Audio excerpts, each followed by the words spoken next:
Hello, my name's Mary, and I'm coming to you from the Portland Public Library in Portland, Maine. And I'm here today to read a biography of Ruth Bader Ginsburg. And Ruth Bader Ginsburg, as you will see as I read the book, became a Supreme Court justice. But this book was written in 2017. And last fall, in October of 2020, Ruth Bader Ginsburg died. And I wanted to let you know that that before we got to the end of this book, where she is still very much alive. So this book is called Ruth Bader Ginsburg, The Case of R.B.G versus Inequality. The book was written by Jonah Winters and illustrated by Stacy Innerst. It was published by Abrams Books for young readers.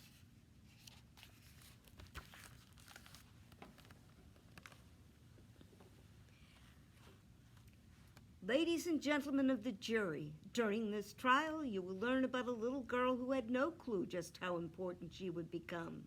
You will see the unfair world she was born into, where boys were valued more than girls, where women were not encouraged to achieve and aspire. You will see evidence of that unfairness just as she herself had seen it all her life. Here are the facts of her case.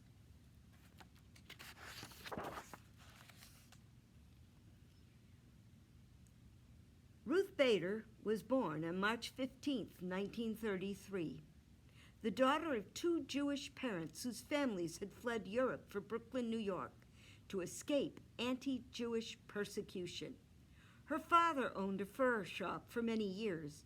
When the shop went out of business, he got a job at a clothing store.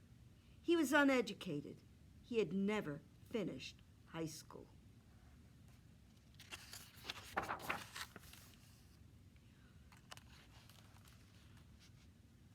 Ruth's mother graduated from high school at the age of 15, smart enough that she might have gone to college. But at this point in history, girls were discouraged from going to college, so Ruth's mother got a job to help pay for her brother's college education. Next came marriage and a husband who discouraged her from working outside the home. Like many men of his time, he thought that a woman's place was in the home. This was what Ruth saw as a girl. What Ruth also saw was a mother who loved books and loved to read, and a mother who wanted her daughter to have the good education that she herself had been denied. Ruth saw a mother who saved every penny she could for her daughter to someday go to college.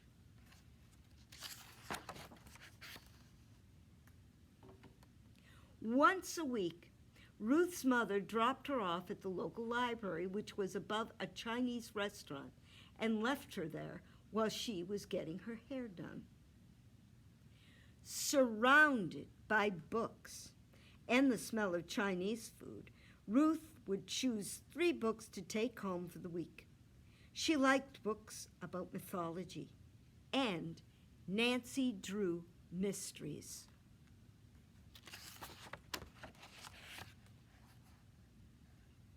This all happened in Brooklyn, which has long been home to lots of Jewish families and businesses. Brooklyn has also been home to anti-Jewish violence and vandalism. During the 1930s and 1940s, to be Jewish in America was to know anti-Semitism. We now offer into evidence anti-Semitism experienced firsthand by Ruth. A sign outside a resort in Pennsylvania, seen from her parents' car. It said, "No dogs or Jews allowed." This happened right here in America.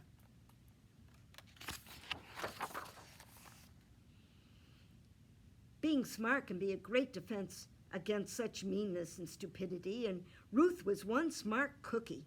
She tied for highest grades in her elementary school, where she wrote an essay about the Magna Carta and the Bill of Rights called Landmarks of Constitutional Freedom, evidence of an early interest in law, in justice, in words. This is not to say she always knew what she wanted to be. In high school, Ruth had many interests and hobbies: editing the school newspaper, playing cello in the orchestra, and even twirling a baton at football games, and once chipping a tooth in the process.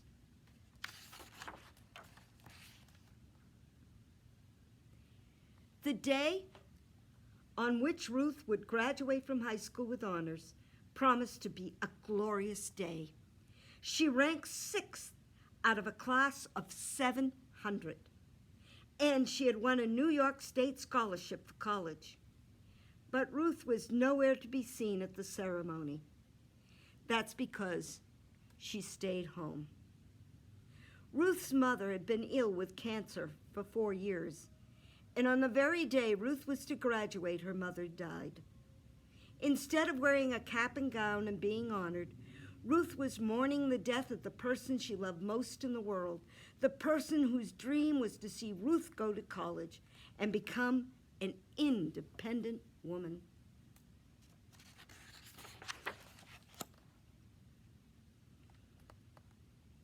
There was only one thing for Ruth to do.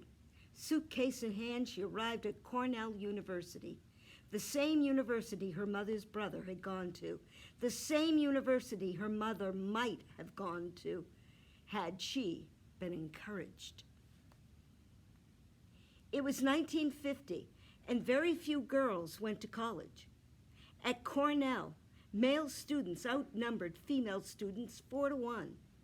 For a girl to get into Cornell, she had to be very smart, but she had to pretend not to be smart if she wanted a boy to ask her out on a date.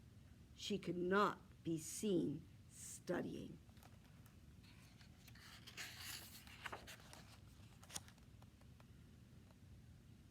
This was a problem for Ruth. She was a very serious student. Her solution was to do her studying in the bathroom where no boys could see her.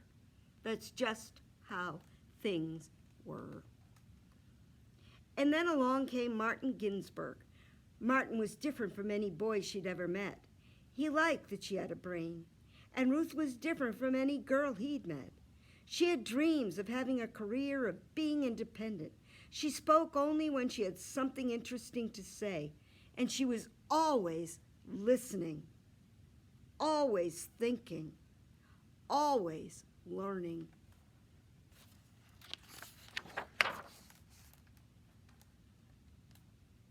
In her constitutional law class, Ruth learned about freedom of speech and freedom of the press, freedoms all Americans are guaranteed in the Constitution.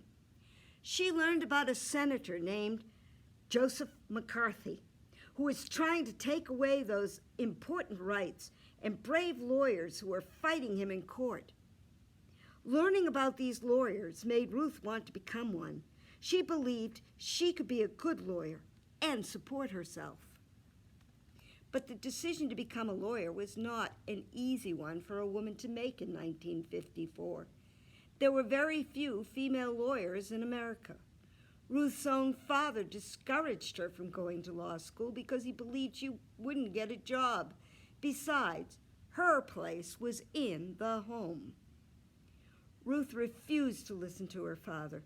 She saw no reason why she should not become a lawyer. She was just as smart and capable as any man. Her verdict was final. She'd go to law school, but first she would get married to her first and only love, Martin Ginsburg.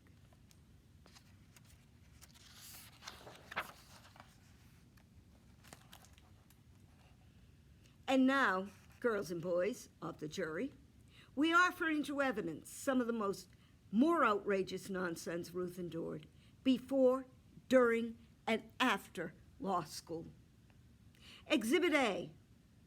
It was her first job out of college right before law school. Her boss demoted her and slashed her wages because he saw she was pregnant. This was a common practice.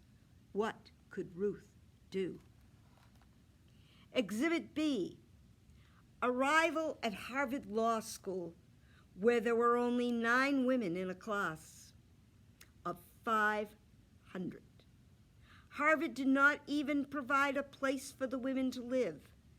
Not very welcoming. Exhibit C, in the law library, she was barred from entering the periodical room because she was a woman. The guard would not let her in, nor help her in any way. She needed a book from this room. How was she supposed to complete her assignment? Exhibit D. Most classes had just 1 woman per class. For comic relief, the professor in the lecture hall would often call on the lone woman, such as Ruth, as if it were a joke. But the woman almost always answered correctly. She had to. She was representing all women. Exhibit E. One night, the law school dean invited all 9 female students, including Ruth, to a dinner at his house. He sat each woman next to a male law professor. He then went around the table asking each female student why she thought she deserved a spot in this law school that could have gone to a man. Ruth's answer, to better understand the work of my husband. And yet, without Ruth's help, her husband, who was also a student at Harvard Law School, would not have graduated. He became gravely ill and was unable to attend classes. Ruth went to his classes for him and took notes so that he could pass his courses. She also took care of him, took care of their newborn baby Jane, went to her own classes, and was an editor of the Harvard Law Review.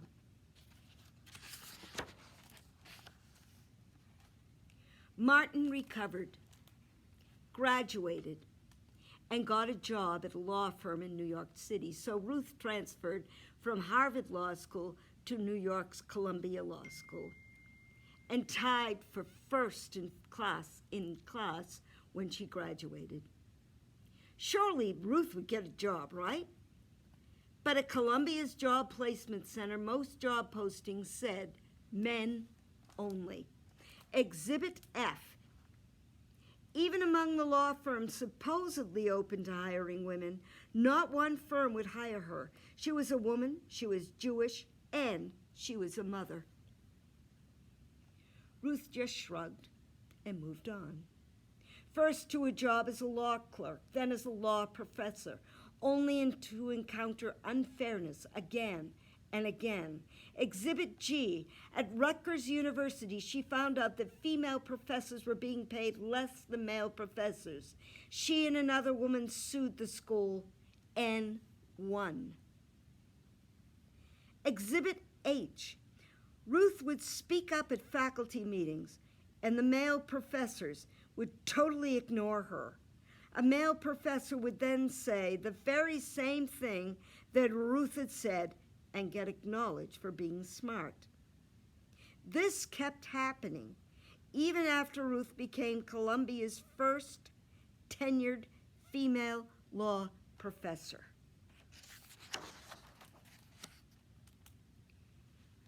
By the 1970s, a lot of women had had enough of this sort of treatment. They took part in protests and demonstrations with signs saying, "Enough is enough, equal pay for equal jobs, women's liberation, and equality." It wasn't Ruth's style to take part in protests, but she did do something. An organization called the American Civil Liberties Union, ACLU, asked Ruth to be in charge of court cases involving women's inequality. The reason they asked her, because she was a woman, and they thought this was women's work. There was no end to this disrespect. Nonetheless, Ruth accepted the position, and in 1972 she became the leader of the ACLU Women's Rights Project, a battle in the courts against unfairness to women. She was the lead lawyer for 6 Supreme Court cases, and she won 5 of them. Though Ruth herself was not a revolutionary, what she did for women was revolutionary. She won the right for women to get equal protection of the laws, to be treated as equal to men. Ruth had become a lawyer, not to change the world. She'd become a lawyer because she knew she had the verbal and analytical skills to handle the job as well as any man. But here she was, the most important female lawyer in America, fighting and winning legal battles for all American women. Here she was, changing the world.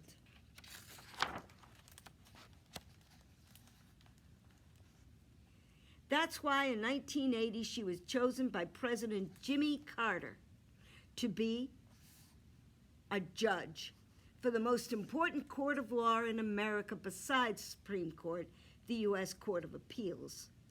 She was only the 2nd woman in history to serve on this court. Now it was her job to make judgments, to judge what was and what wasn't legal. A good judge listens closely, chooses words carefully, and values fairness above all else. This job suited Ruth perfectly. After 13 years of being a judge, at the age of 60, Ruth got a phone call one night. It was from President Bill Clinton.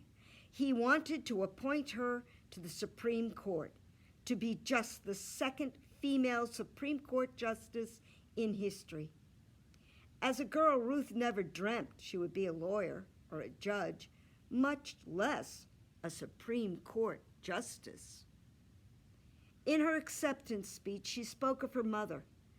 I pray that I may be all that she would have been had she lived in an age when women could aspire and achieve, and daughters are cherished as much as sons.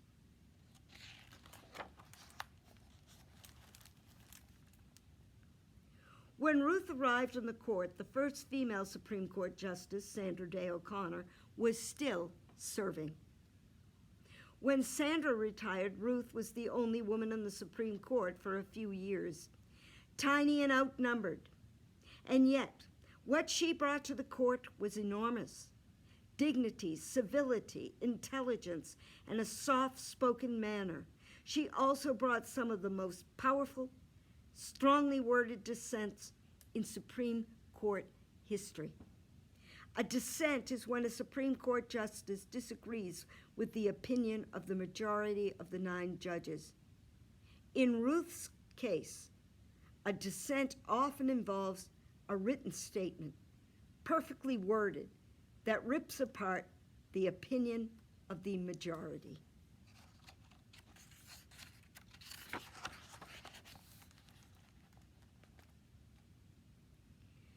Physical toughness is another of Ruth's trademarks.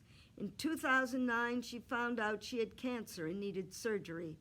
Only 19 days after her operation, she returned to the court. She did so because she wanted people, especially young women, to see at least one woman on the Supreme Court.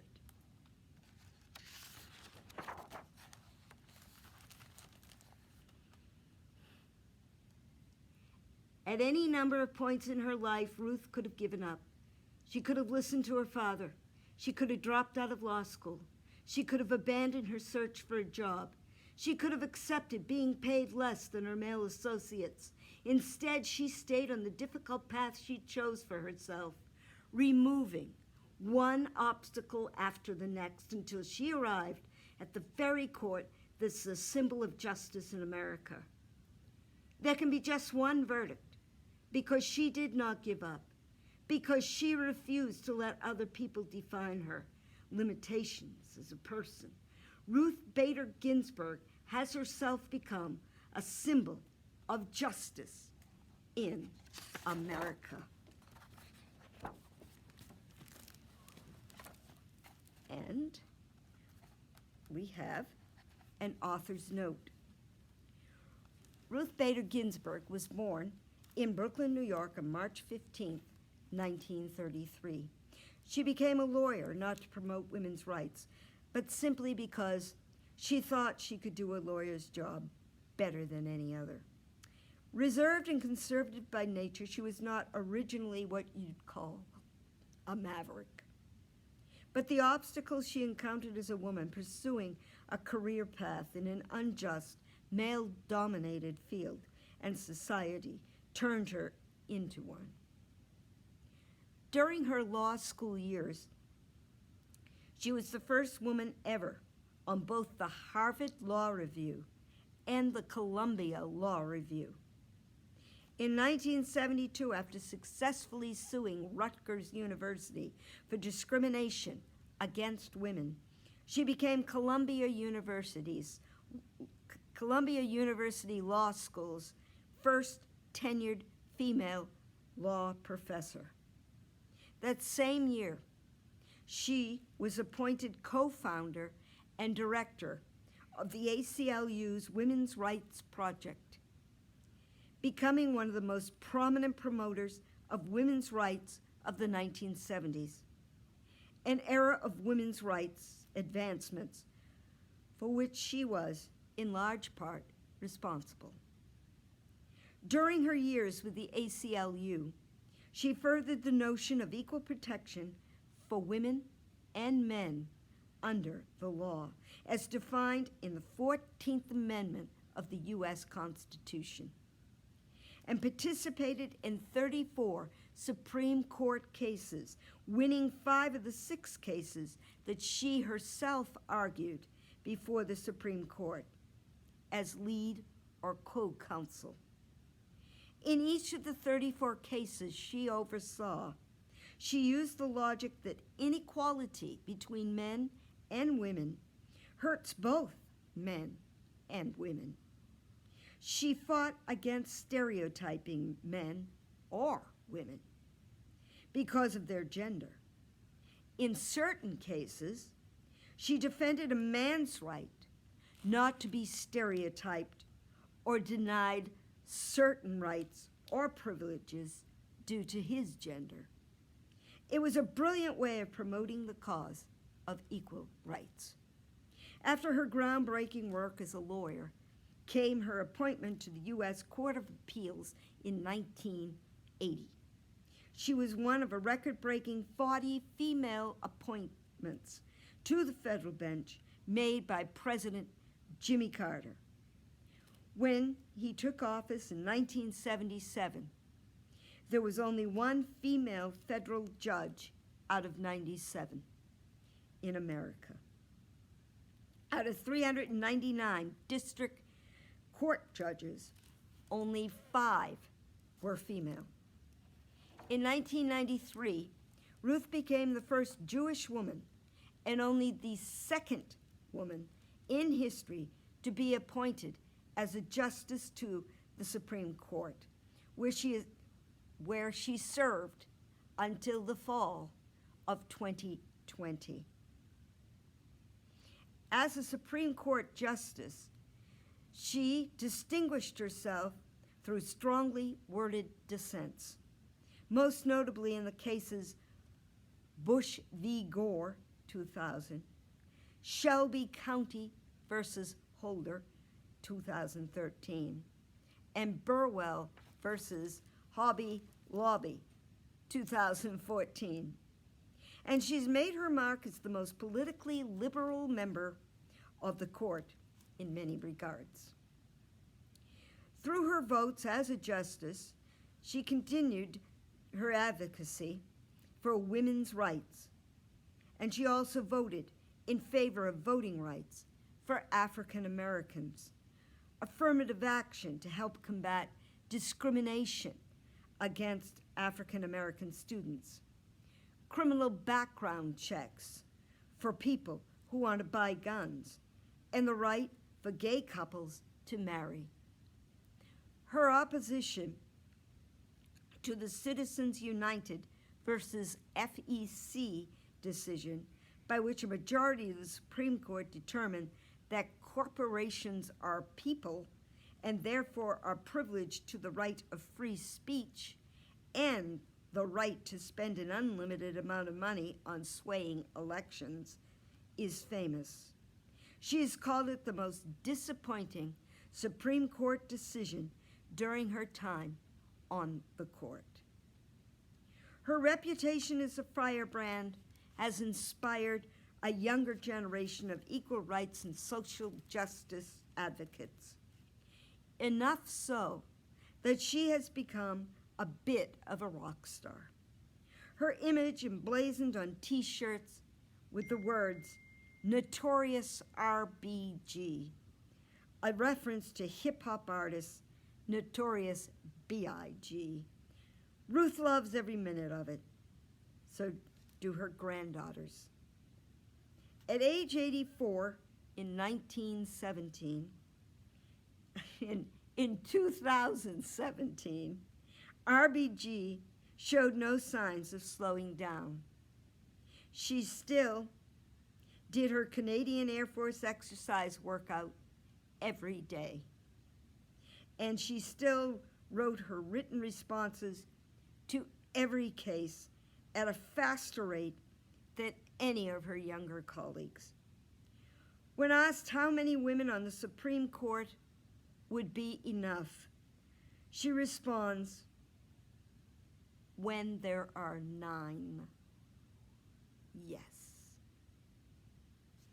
And this has been the story, Ruth Bader Ginsburg, the case of R.B.G.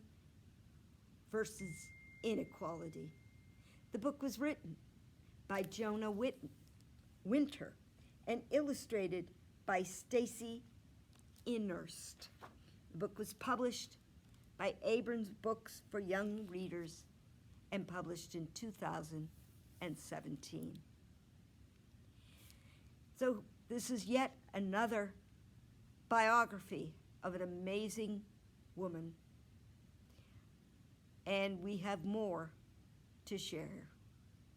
My name's Mary, and I'm coming to you from the Portland Public Library in Portland, Maine.